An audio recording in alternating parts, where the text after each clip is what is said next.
Thank you for being my friend.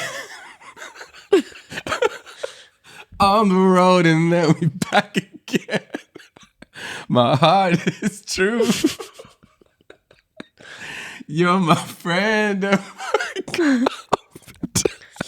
Oh, I can't get through this. I'm sorry.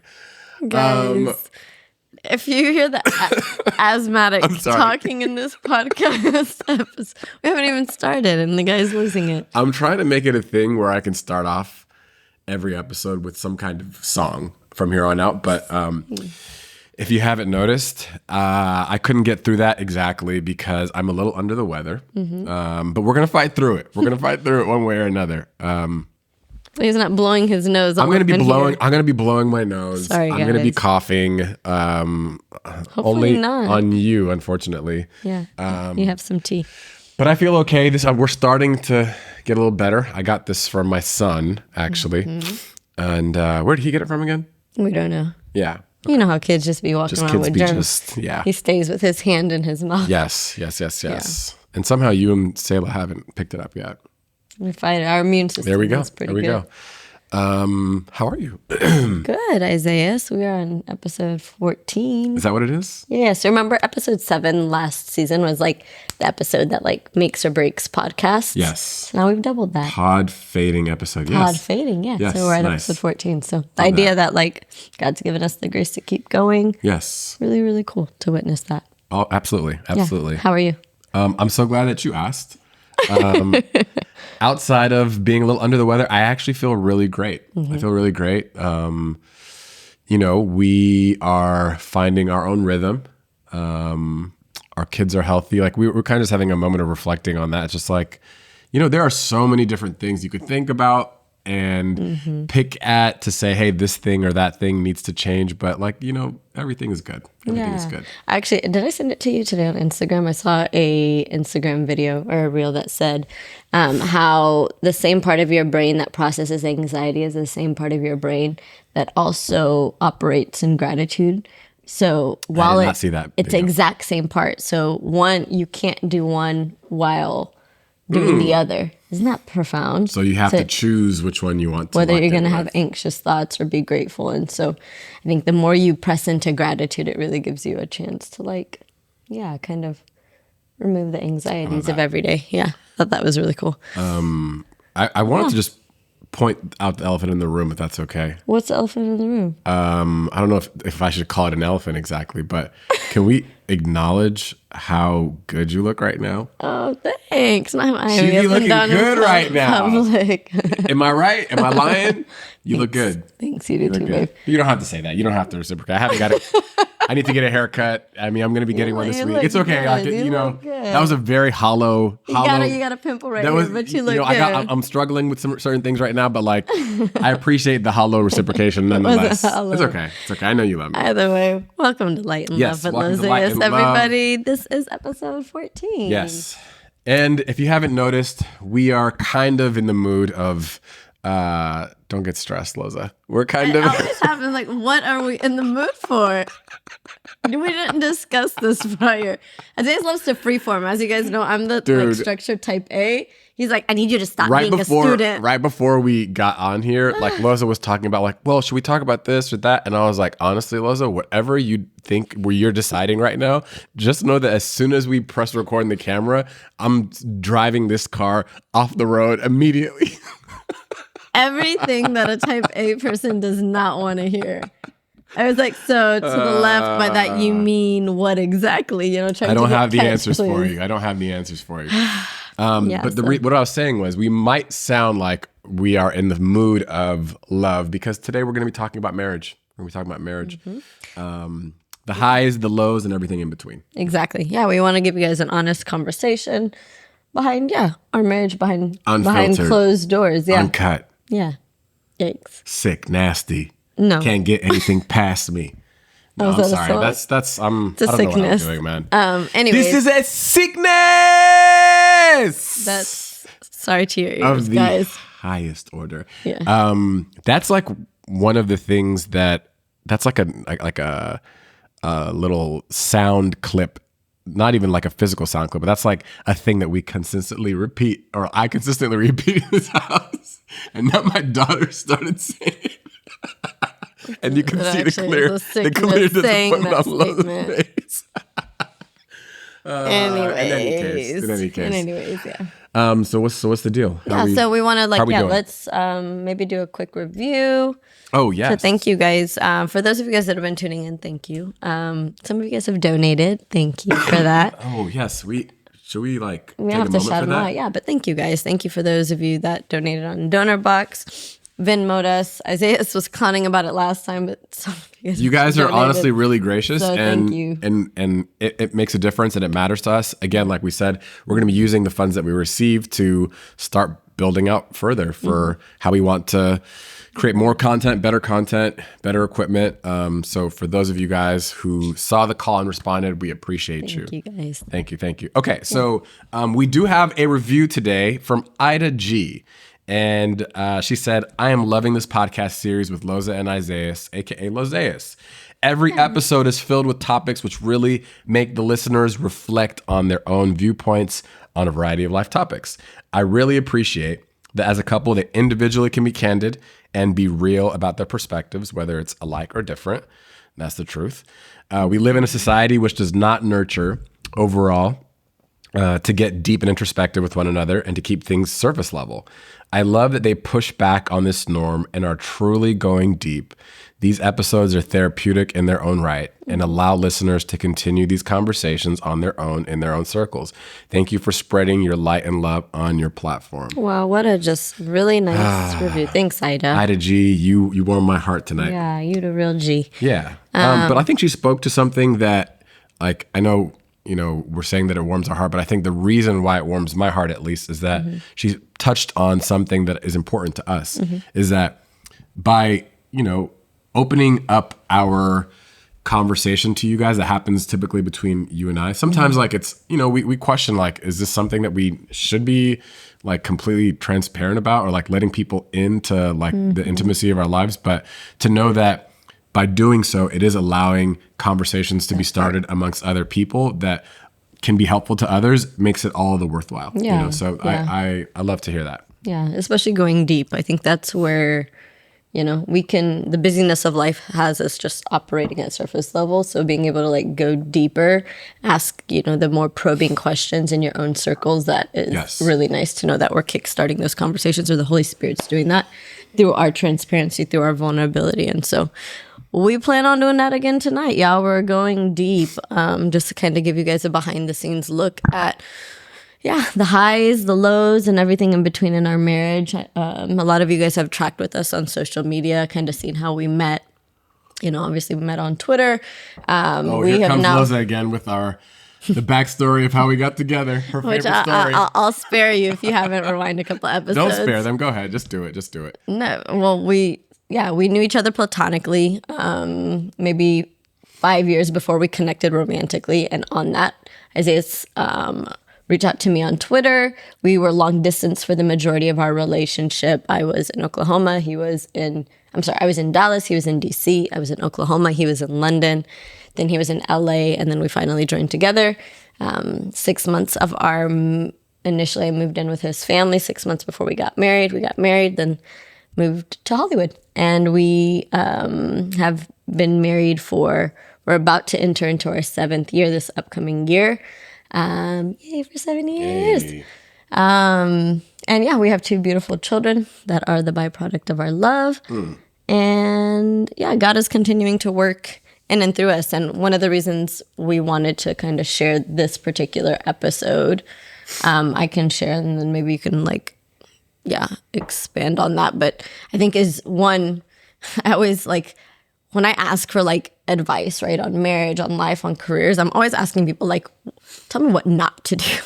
Don't tell me what to do. Tell me what not to do, because that's, important for me to Why do you think that? To learn from your mistakes, because it's easy just to be inspired by the good things in your life. And so that is always my heart posture when passing on or sharing things. It's here's what I wish I would have known. And in addition, we'll also be sharing some of our highs to kind of share with you the stuff that we hope you do take, are inspired by the things that you can learn from our example in that way. And so, yeah. Yeah. I don't disagree with that necessarily, because I know what you're saying. Because we talk about this all the time too, just in terms of like, even like, just as an example, even the way in which we raise our kids, we try to reinforce the things that, we want them to do, like not focusing on this is kind of a sidebar, but like not necessarily focusing on the things that we don't want them to do. But I think in this context, you're right. It's nice to speak to, our peers and say, hey, we try to live our life in this way. This is the focal point of what we focus on. But then along the way, these are some things that we've learned. The lessons we've learned. Yeah, exactly. Jinx 10. You owe me a Coke. Just, yeah. Yeah. So what do you have to share with the people and then myself? Well, maybe? Actually, what is so before we get into that, one thing I actually wanted to ask you was, why do you like me? Or why do you love me? This is the left turn, guys. I like you or love you? Both. Tell me like however you want to answer that. Sure. I think if it's for words of affirmation. There's a lot of reasons why I like you. When we first met, I think a big thing that kind of caught me off guard, and that was very refreshing to me, was how authentic you are. Yeah, I think you were very clear with me as you currently are in our marriage. And I think that authenticity is found throughout different facets of your life and how you parent and how you love me. If you're doing it, you're really doing it and you really mean it, which is refreshing. You don't play any games or anything like that. And even now, you don't play games. You're just as clear and as honest with me as possible. And I think that was the first reason that I was like, you know what? I like this about this guy. Caught my attention. Okay. And then obviously I love you because you're you. Isaiah, I always say Isaiah flies high as a kite. He is, if you're around him, it's hard to not love him. To know you is to love you. I think you're a very wholehearted person and you live well from that place, which speaks of how healthy you are. Yeah. What was that? That was the harp. It's a lovely feeling. I was talking to someone earlier this week and they said that, hey, what happened last episode? You didn't use enough sound effects. So I'm going to have to increase the sound effect usage. But thank you for saying that, baby. I really appreciate that. Yeah. Cool. I mean, were you going to reciprocate the question? I was like, but I also didn't want to make it all about... It's awkward. Tell me what you love about me. I think you deserve to be told what I love about you. Sure. Okay, well, can you tell me? You actually don't have to ask. I'm gonna say it. I love so many things about you. But what I really, really appreciate about you is that you are someone who knows what she wants. You're someone who loves God fully and wholly. And you are not afraid to surrender your life to pursuing the things that you believe in. You also, even though at times you have an exterior that you show to some people that can seem like it doesn't allow for people to come close, at the core of who you truly are is someone who is willing to give of herself fully and freely to the people that she cares about. And I'm really fortunate to see that in you around myself and our kids. Mm-hmm. And it makes it really easy. I mean, of course, like, there's always things that come up, and we'll talk about that today. But knowing that is who you are at the core makes it so easy for me to wake up every day and say, I'm doing life with the person that I'm supposed to do life with. Mm-hmm. So I think that was more than one thing. Yeah. And she's pretty bad if you can't see for yourselves. You. Shout out to YouTube. Oh. You're pretty, I said you look Oh, good. I was like, yeah. YouTube. Thank you, babe. Okay. So, all right. So, yeah, the marriage journey is, like when we get, especially in today's like culture, society, marriage, I think has gotten a really interesting rap. Mm-hmm. I think there's like a contingent of people who like to still want it, still aspire towards it, but at the same time feel like it's just completely unattainable. Like a lot of the people that we know who, are still looking for love, I feel like, there's no options on dating apps. There's no real prospects in the communities they're a part of. So it almost makes them feel like it's not something that, is ever going to happen. But like what I can say is that even when it does feel it's not worth fighting for and not worth pursuing, I can just say with full confidence that marriage, even though it does have its challenges, which those same people I think get disillusioned by, it's literally it is the best thing that's happened to me, Outside of Jesus. outside of the Lord, of course, outside of the Lord. Where's that? Bing bong. Bing bong. Yeah. Okay. So, in that respect, what I can say is, people are, what am I trying to say? I think that when you're inside of it, it's, we get to witness every day the highs and the lows and the sense of purpose that comes from it. So do you feel like it's a pursuit of a high? Is it like a bigger purpose that like keeps you committed to what we're doing within our marriage? Like, what is it about our union that makes you feel like inspired to continue to pursue it intentionally? Yeah. I think being inspired by the highs is what gives you the drive every day, right? Like the moments that you realize you have a companion, you have a roommate, you have a friend, you have a confidant. Knowing those things, it's the part that's like the great parts about marriage and what fuels myself and many people that are married. I think when you get to like the rough patches or the challenges, that's when you see, oh, so this is what they was talking about. Yeah. Oh, so this is what marriage is. Like it's the duality of both of those things, the challenge and the joy, right? Yeah. The struggle and the inspiration that is, or the beauty that is marriage. And I know a lot of people will say, oh yeah, marriage is for like holiness and not just happiness. And it's like when you're in the happy moments, you're like, oh, well, this is it. Like you're just like totally zoned in on it feels happy. It looks happy. This is great. I'm going to keep pursuing this. Yep. But you forget that just like, I think C.S. Lewis talks about how like life is just the undulations of highs and lows, and nobody's guaranteed a positive trajectory the entirety of their life, nor are they set for just a negative or a downward, like series of unfortunate events to occur back to back to back in their life. It's like it's ups and it's downs and it's all of that. And I think having that awareness in marriage is important because it is the highs. And yeah, we can be inspired by that. But when we go through the lows, that's also recognition that that's why it's there. That's really I think good. I'm learning that like, oh, when I go through the lows, I'm like, oh, this is the refinement part. This is the part that's trying to weed out the bad stuff in me. Good. That's trying to like weed out the things that are like negative in me. Because I think part of what the challenge is for people who might actively, I don't want to speak for everyone, but there's a contingent of people who do want to seek marriage but don't feel like they have options.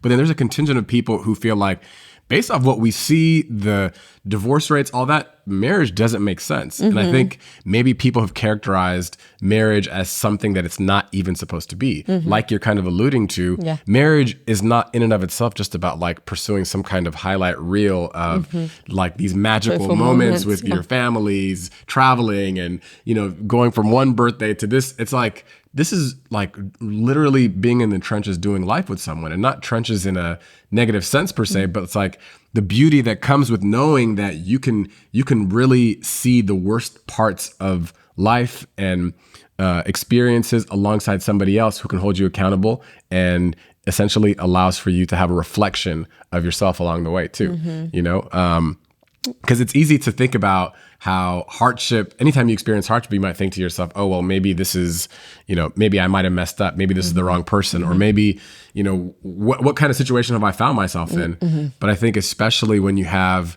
when you're following a rubric or a scaffolding that's from a godly lens, it really is meant for our holiness, to really, shed the things about us that are not supposed to be there. It's like, I think about this all the time. It's like, I with my, I feel like I'm a really like good friend. Okay. And I feel like I'm close to a lot of people.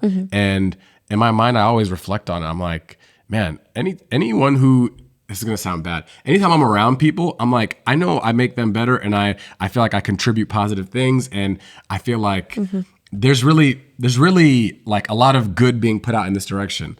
And then sometimes when we're together, I feel that, yes, I contribute good and all that, but I also see sides of myself that I don't see show up in front of other people. Yeah. And like sides of myself that I'm not proud of or I don't like. And I think that's just because the reality is the other people around me, my friends, even regardless of how close I think I am to them, they're never going to see the true intimate, like inner core of who I am. You know what I mean? Like I feel like you are me because you've seen right through me. Yeah. You know exactly. There's no nothing that you can't see. So it requires for me to be like, to constantly refine who that person is. And I think, people might shy away from that because I think a lot of the times people just want to either like live surface level, live in a comfortable way, not have to deal with like the depths of who they are. But the unexamined life is not worth living. Like not knowing the entirety of who you are, you're good, you're bad, and like working through to become the better version of yourself really could come at your harm. So I think about it, and as you're like describing it that way, I'm like, wow, like marriage very much is like a rose, right? It has the beauty, you're like drawn by that, but it also has the thorns, and not necessarily in a negative way because the thorns inherently protect. Okay, I'm not hurt by that. No, the thorns inherently protect the flower, but you can't have one without the other, and it's both of those things. People either think it's just positive or it's just negative. Right. But in order to enjoy the full beauty of marriage, it's like you celebrate the highs, but you prepare yourself and you're like looking forward to the process of being able to be made into a better person through this infrastructure that is marriage. And I don't think most people look at it like that. They don't. And that's, I think, the reason why divorce rates are like really high is because you get to a roadblock and you're like, hold up. Yeah. You know what I mean? I think that's the biblical lens about marriage. Like when we think about how the Bible references marriage as a image that reflects the relationship between Christ and the church, it resembles this idea where we are constantly dying to ourselves to serve another, in the same way Christ died on behalf of the church, his people, so it's like no one really thinks about marriage instinctually as a place where you kind of like come to die to all the things that make you, what you think is you. What you think is you. Yeah. But like, I think there is something beautiful in this idea that you're consistently shedding layers that are not meant to be there so that you can ultimately be the person that God called you to be for yourself and for your spouse. Right. Think about how crazy that idea is though, of like literally two different people becoming one person. I know there's like songs and such that talk about it all the time. When to become one. Is that a real song? Is that Spice Girls? Maybe. I actually have no idea where that came from. I think it might be. I was like, did he just make that up? Someone can check me on that. I also grew up with two sisters, so I'm pretty sure pretty sure it's Spice Girls. Sure. But like think about how crazy that idea is. Two separate people literally forging lives in an effort to become one. That's kind of a absurd idea. Like think about all the different things that make you and me. My traumas, my everything. And then to say that we're actually merging that, like to not think about it in this like casual light terms, but to say we're actually finding oneness. Yeah. I think that it's so interesting because like on this side of marriage, right? Like if I were to side meaning like the married side, right? Versus before we were married, hearing us saying that, it just sounds like words. So for those of you guys that are listening that are not married, it probably doesn't register in that way. That's a fair point. You know what I mean? But for those that are married, you understand exactly what we're talking about. But as we try to like, I don't know. Is there a way we can qualify that better? Share our example. We're able to help illustrate for you guys what that looks like, because I also did not understand that concept conceptually. I guess this understanding conceptually that we become one and that we work through our challenges. And then it's basically two different people coming together to like understand each other, to learn each other until you guys become more intimate, until the challenges, that we have been through in our marriage. And I think that has like, when I reached that place, I was like, wow, I guess this was what everybody was talking about So before. you're saying that you feel like challenges have helped you feel more intimate? I think so. Yeah. I think the challenges. Why do you think that is? And can you give me an example? Yeah. Like, I think, challenges make you face yourself. They make you face how like you view yourself and the other person. They also make you address things that are like your hurts, right? And I think you can't have any walls up when it comes to like challenges if you're actually looking to like work through that. And we've shared some of our, on a very like surface level, some of the challenges that we faced, right? Our first challenge was like me being super OCD and Isaiah's like not, and what that looked like in terms of like me having to say, well, why am I so like this? And is that a bad thing? Or is it like you conforming, or like, do I have to meet you in the middle? And that was like a pain point for us because I'm constantly like rearranging Isaiah's cups or like labeling everything. For those of you guys that have known us pretty close, like I used to complain about ironing this. Isaiah used to like be okay with like wrinkled sheets, and it would drive me. Can you say that one more time for the people so they can actually hear what you just said? Wrinkled sheets are not it, boo-boo. They are not. She would literally get our sheets and force us to iron them before we put them on our bed. But that's actually not important to this conversation. Let's keep it moving. I mean, it was a pain point for us because you're like, just leave me be. Like, why do we have to do it this way? Who says it's right?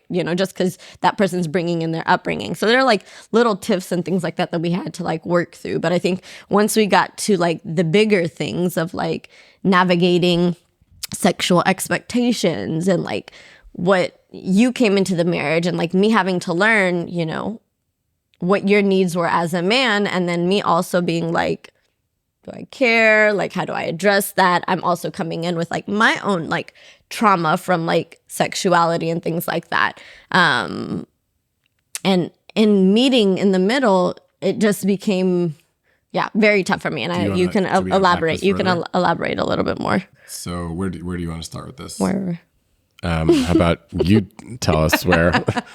So one of the biggest pain points, I think, in our marriage, as we were talking, we're like, we want to share on the highs, the lows, and like everything in between. One of the biggest lows comes later, and we can talk about that more. But in the beginning, a lot of it was just like, again, the sexual frustration. And I think that, for context, like I'm coming in without like a lot of like, history or whatever, and not really understanding that needing sex is like a essential need for a man. You know what I mean? I think that was so very hard for me to understand. I'm like, yeah, we share our expectations. Like, I'm cool with whatever. This is my sex drive. This is what it looks like. And then Isaiah's, you can elaborate for yourself, but like saying, oh, well, this is what it looks like for me. And it's one thing to like discuss it. It's another thing that when we were in it, we were just not seeing eye to eye. And I think I kind of was a little bit more laissez-faire about it and just like not addressing your needs or dismissing them. Like, okay, yeah, you need sex. All right, all y'all need that. But not really taking it seriously and, how you express that to me. Yeah. And I think that came to reveal later, like when it became even more challenging, right? The last thing I needed was, we worked through that. Our sex life was great after that. And then just to end up pregnant with our daughter and knowing that you're going through all these hormones and all these like changes and like literally going from a sex drive of 12 to like 2, don't look at me, don't touch me, just don't breathe my air, and then realizing the effects of what that looks like and not really, meeting needs, I think that was challenging because I just feel like we were not seeing eye to eye, and that's kind of by design, like being a man and a woman and understanding it, just seemed a little bit more intense than I had anticipated. I think, when you come into a marriage, especially like when you first get married, I feel like this is not really the first thing that's on your mind because, when you first get married, like we're riding the high, right? And then when we settle into our rhythm, and then like you said, like when kids come into the picture, things are constantly changing, expectations are evolving. And, I think for the situation that you were speaking of, when all those things were happening and I communicated kind of, and that's something I'm learning about myself too. I'm not someone that always likes to express my needs explicitly, clearly. One of my friends told me that, one of my friends asked me why I be acting like Blue's Clues sometimes. Because like, I think, and maybe that's a different thing that we have to unpack later, but some part of me doesn't necessarily want to press people or make them feel obligated to do anything. But I had like kind of Blue's Cluesed my way around, like, essentially telling Loza, like, I feel like, I'm not being met in this way that I would really appreciate that we would. It's like right after Selah. Yeah. Yeah. And of course, there's a lot of changes happening on your end too. So, I probably could have been a little bit more understanding of that. But, and then from going from that place, and then I think at the root of it, what I kind of felt, and unpacking this later, is that I kind of just felt like you didn't really care for what I was expressing to you. And maybe I think that hurt me a little bit. Yeah. And I don't even think I realized that at the time. Yeah. I mean, I definitely did not understand the gravity of it. I was just like, yeah, cool. So you got needs. She's like, all right, buddy, just here's a little pat on the back. Not that I just didn't deliver this whole baby. Yeah, you keep the show going. So, and then from that place, I actually started watching porn again. So like I had like, porn had been something that I had kind of worked through before we got married. And then that around that time is when it kind of resurfaced for me. And then you learning of that, us talking about it, me telling you about it, was something that I think was really hurtful. But then I think there was, to circle it back to what we were talking about, it ended up having a beneficial component too, right? I can let you talk about that. Yeah. I definitely was hurt by it. I was taken aback. Like, men and women just process differently. It was like, oh yeah, I was just watching it. But meanwhile, I'm like, you said forsaking all of others, you replaced me. You don't love me. You hate me, this, that, or the other. And I just, was extremely hurt in that process. And I was just like, okay, well then how do you trust? How do you move on? Like, and given this was like three some years ago, but I remember thinking that, so this is the stuff that people work through. Because it revealed to me, one, that I also had not expressed that hurt me, because at my core, I wanted to be wanted. And like you doing that demonstrated that it felt like you did not want me, given there's like a back and forth, right? That's like the nuances of this conversation. Right. Is like, you obviously were dealing with your own, challenges in that regard. And so as we were trying to unpack this conversation, one, it was like totally drenched in like prayer. Because I think the conversation would have been a lot more challenging for me to have had, but like going to the Lord and saying, God, okay, help us come to an understanding. Exactly. Yeah. From like navigating the hurt, and then you also understanding why I was hurt, even though you're clearly not doing that. That was like years ago, and you're not in that space. But the fact that like trying to get you to see where I was coming from was very, like, it seemed like we were just kind of missing each other, So like drenching the whole conversation in like prayer and saying, okay, God, help me understand and see this man in a way that, I've not been able to understand him. Like, why? Oh, because I think an important piece of context that we didn't add to them is that I told you about this years after. Yeah. So yeah. I'm like, why didn't he just fess up early? Like, why was it like omitted, And, it ended up taking us back to therapy to like discuss, how I appreciate being forthcoming, right? If you have a thought about anything, I mean, when you get married, it doesn't mean like your eyes fall out. You're still a man, you're still navigating. But if there are like thoughts that are like challenging or something that you're dealing with, I would want to know about that in real time. Yeah, because so we're like working through that process of like talking that out. And I realized in that, and me communicating what really hurt me, and him communicating where he was at, and just totally by the grace of the Spirit, as well as the power of therapy, we got to this place of saying, okay, well, I actually, in a weird way, actually feel more drawn to you through this, because I'm now seeing a deeper side of you, a side of you that maybe struggles. You're also seeing a deeper side of me, a part of me that's hurt when, I don't want to present that. And in that, I just, for the first time ever, really saw us as two broken people just trying to do this God's way. And that to me, I was like, oh God, Which this like is the irony, marriage. the irony of it all is that that's just the reality of like humankind. Like nobody is perfect. And especially when we're talking about this from the perspective of people who are, choosing to be in union under the Lord, it's just like the precursor is that we recognize that we're in need of a savior. We're in need, imperfect people are in need of God, and it's like those people coming together, choosing to, forge a path forward, Exactly. as opposed to like creating an image that, we have it all sorted out, that we have everything figured. And I think that's kind of the world that we live in. And I think to some extent, like maybe that's even an image that, I project unknowingly, or you or us together. But I think the importance of conversations like this one is to realize, we're all kind of struggling with something or going through something, and God could use those things to fortify, the relationship through that. Yeah. And I think that one thing actually their therapist said that I thought was kind of breakthrough for me was like, idolizing the image of a perfect provider, a perfect spouse, a perfect like comforter, a perfect, and just a perfect partner has the capacity for you to not view that person as human, as a person that falls short, that messes up, that does that. And that inability to empathize it's another wall that you have to like pass to actually grow intimately. Those moments can cause a complete like divergence, of our union, because I now am let down by the idea that you actually aren't perfect, rather than saying, instead of being let down by that, coming to terms and saying, you know what, I actually feel more drawn to you because you are human. And I also, like empathize with, like understand myself more in saying that, I also had some things that, I could have done better. I should have done better. And I think realizing for myself too, that I'm human and I don't always get it right as well.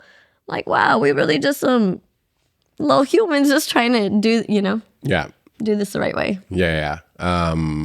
Yeah, and that's also, I feel like it's important to express this caveat. That's not to say that, in light of saying that, people aren't perfect, it's not to say that we shouldn't hold people accountable either, right? Like there are standards that we have for each other, that are aligned with our faith, but also even if it's like totally separate from any religion or belief system, couples have their own standards that they choose to agree to, right? So I think there is a need to hold people accountable and honoring those things. But to your point, I think even when people do fall short of those standards, it's important that we don't crucify each other shame each other into, like feeling like we can never, be the people that we believe we are along the way, So I think that was like a breakthrough thing for us. Yeah, it was huge. And I think, it just colors the complexity, the beauty, and the joy that is marriage, because yes, it is. We enjoy the good times when we enjoy them, the happy moments and things like that. That's, again, the wind beneath our sail, but it's also like knowing that, parts of you that you personally may not have the infrastructure to remove, God's using the Holy Spirit and the institution that is marriage to purify you, to make you a better version of yourself, a more serving version of yourself, a more generous, kind version of yourself. If two people are in union like this and they're willing to evolve and change in this way, I think this is one of the most powerful, like marriage is one of the most powerful tools for us to really become who God's called us to be, Because like without that, it's like I was saying with the example before, you can no one will ever be close enough to you to really tell you anything. Because even if you're an open person, you could still have enough of a veil where you are just not letting people into that last layer at all. I mean, to be honest, that's even possible, like we were kind of alluding to, within the context of marriage. And sometimes it takes even breaking through and having certain realizations to, allow each other to truly work towards that oneness, So that's like the most amazing thing about this to me is that you choose your person, you're aligned in spirit and intention, and then you guys are constantly refining each other along the way, or God's refining us as long as we allow him to. Yeah. And I think that it makes sense why then God would make it the model of his relationship to the church. It's like, again, loving on us as imperfect people, but his grace being sufficient enough for us, serving us relentlessly. Like, that's good. You discover that when you're in this space. It's like, oh, wow, okay, so love does cover a multitude of sins, or like love bears all things. Yeah. It's has self-control. Yeah. It is patient. It is kind. It is all these things that are almost counterintuitive. And I think culture has unfortunately misdefined and mischaracterized love because it's just the feel good. But no, love is an action verb for sometimes the harder thing, the patience, the self-control, the bearing the burdens, being hopeful, I feel like if we're able to understand that, well, you're stepping into one of the most beautiful things that this life experience has to offer us, which is love. Yeah. And love through the institution of marriage is. And I hope if there's amazing. something that people who listen to this can take away, I hope that reframes how you look at conflict in marriage. And I also hope we can remove the stigma around conflict in marriage, just because it's inevitable that people are going to go through stuff. And I think it's freeing to know that you're not kind of isolated in your own silo when you're doing this, and when you're willing to acknowledge it properly and address it properly, God could use it for your betterment, Otherwise people can really walk away being like, I guess I got to throw this thing out, like this was a bust, and that's weirdly enough, I think that's one of the tools that the enemy is going to use too. It's really get you to be out here thinking that, oh, well, I experienced this hardship or this problem with my significant other, and that's clear to me that they're no good at this point. And you're going to see it through your own broken lens. Whatever your insecurity, whatever your thing that you're hurt or upset by is going to be screaming at you loud and informing why you feel like this person is no longer who you thought they were, as opposed to being like, okay, I am hurt by this, but how can we work through this? Yeah. I think it's understanding that the enemy, again, doesn't like marriage, doesn't like the union, doesn't like, two people coming together, not only to illustrate God's kingdom, but also work towards a more whole version of ourselves, right? A healthier version of ourselves. If he's called an enemy for a reason, you know what I mean? Out for destruction. So if he can keep you from believing and working towards that, if he makes you think that marriage is perfect, and so when you go through conflict, throw the whole thing out, it's like, well, that's mission accomplished. What our power lies in is understanding, yes, we're an imperfect people following a perfect God, using and trying to follow his example of what love looks like, and along the way being purified and just not hopping off the train, just riding with each other. There's just so many practical benefits to this. This is just this is the model that God's laid out, right? But there's just so many practical benefits along the way. Yes, through the process, like we've said, we continue to get refined along the way. But I was just thinking as you were saying, it's when we learn how to work through conflict in this way, we're also modeling for our children. It's there's just stuff that's going to come up. Your kids are the ones who have a front row view to all of it. And it's how are you through this teaching them how to, communicate with the person with the people that you love? How are you teaching them to work through things that are challenging? Exactly. Everything is just demonstrated, everything, especially when you think about it through the lens of kids, just seeping through us to them, So this is just one of the, additional ways in which it has a bearing on that too. So not only is it to our benefit, but it's beneficial through us. So many other practical aspects of it that, were there any highs that you have? I know we talked about some challenges, but are there any things that actually I have one. I'm not going to ask you. One of my favorite things that we've experienced was our wedding day. Honestly, best day ever. Just for obvious reasons, everyone best day. Everyone that you love shows up to support you. Danced the whole night. I almost honestly faded out from heat exhaustion at my wedding because it was a lot. But leading up to the wedding, leading up to the ceremony and the reception and all that. Remember, this. I'm more saying this for everybody else, but after we did our first look, which was awesome, we were walking through Millennial Park. Is it Millennium Park or Millennial Park? I shouldn't. Park, where the Bean is in Chicago. Where the Bean is. Yeah.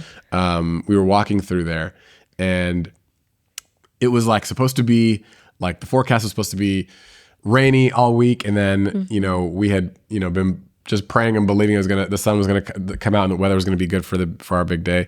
And then just as we were walking through the park and we were kind of holding hands, kind of just walking to whatever destination we were getting to, we literally, and this is so hard to describe, but literally the clouds, I swear to you, the clouds above us literally parted, and the sunbeam just fell right down on us. And even though that kind of is like a subtle like nod or whatever, I really appreciated that, because I felt like that reflected what I believe to be true about our union and our marriage, is that I really felt like God was like shining down on us. And I feel like it's been like indicative of all the things that we have believed God to use us to do going forward, So, that's one of my favorite experiences or about our marriage. Yeah, that was a pretty... Just getting reminiscent over here. Don't worry about all that. Magical experience. Not magical. Wonderful experience. I said, don't worry about that, all right? Don't worry about it. Don't worry about it, sweetheart. Honestly, Cue sound effects. Honestly, at this point, I'm just finding ways to use sound effects, so don't mind me. Okay. How about you? Yeah, one of the greatest joys or highs in our almost 7 years together. Crazy.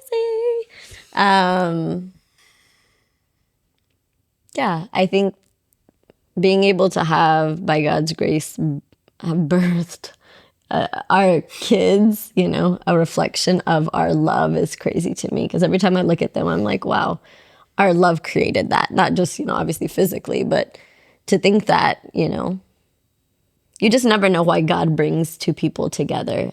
As far as we know, we talked about like finding our why. There's a compass that we are following, right? Living a life to like glorify God, but you just never know like who he's trying to raise up through you, what generations and generations to come may benefit from your obedience and your example. And I feel like when I look at them, I'm reminded like God clearly, very purposefully has brought us together for our good, for the greater good, for his glory, and for generations and generations to come. And I think that's a humbling feeling for me. So I probably would say that's probably the greatest joy that I experience in our marriage. It's like, wow, God's doing something. I love it. Yeah. I love it. Yeah.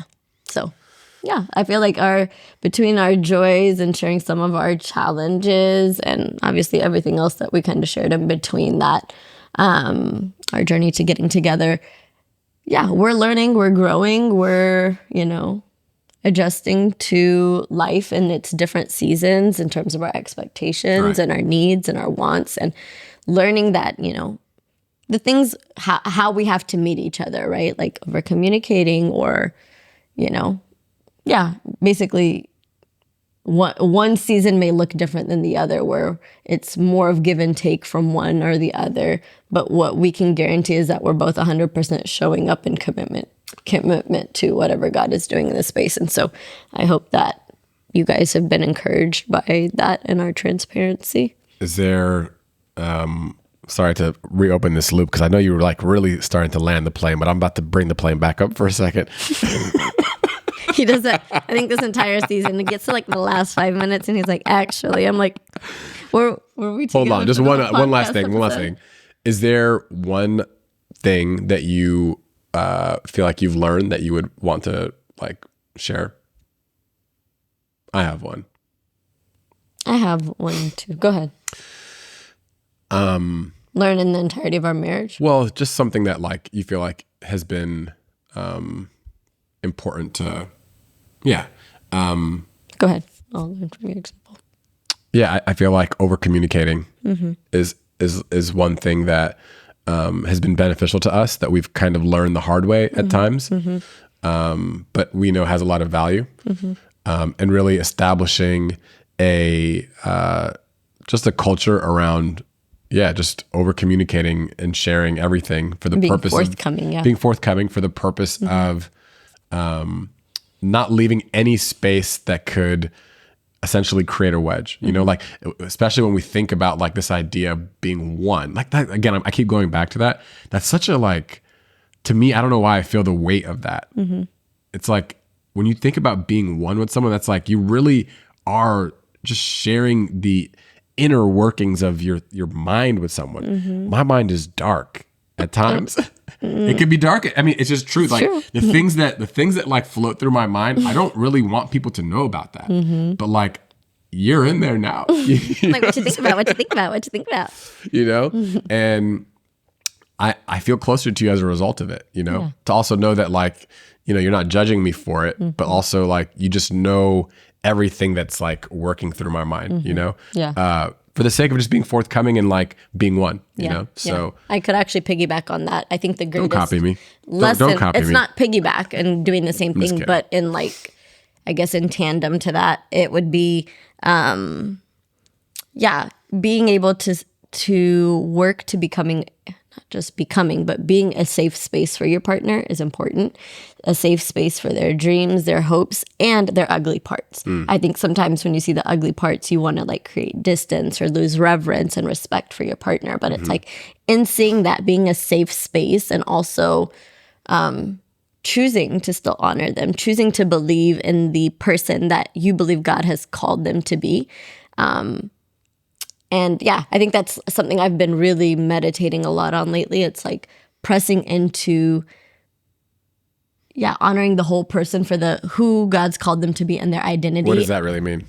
I think we, kind of what I was saying, when you learn more about somebody and their shortcomings, there's a propensity to want to like label them or like view them differently, right? Because of what they do.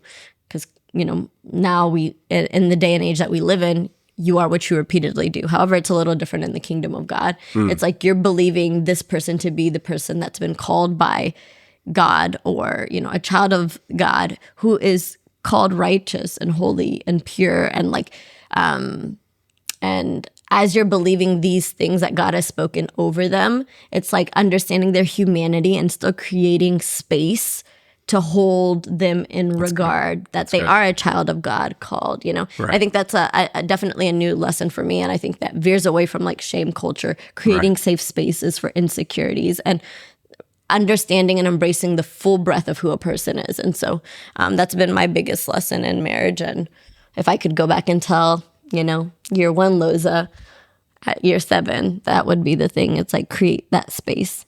I love for it. yourself and for your partner. I love it. Yeah. And that's all I got. This is a long episode. That's all we got for you. Let's see. Sponsor Tedros team. Tedros team is here for all your real estate needs. You know what? I actually have a couple things to share about that. Okay.